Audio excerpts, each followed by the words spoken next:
ஆலய திருநீரை அணிந்திடுவோம், அந்த ஆயிரங்கரத்தாளை பணிந்திடுவோம்.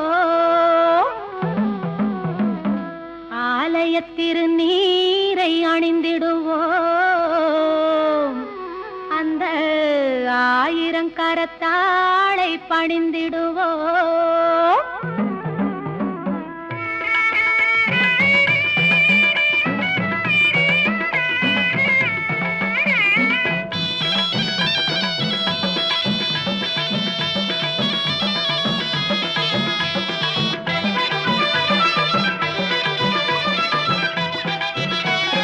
மஞ்சனத்தை பூசி வரும்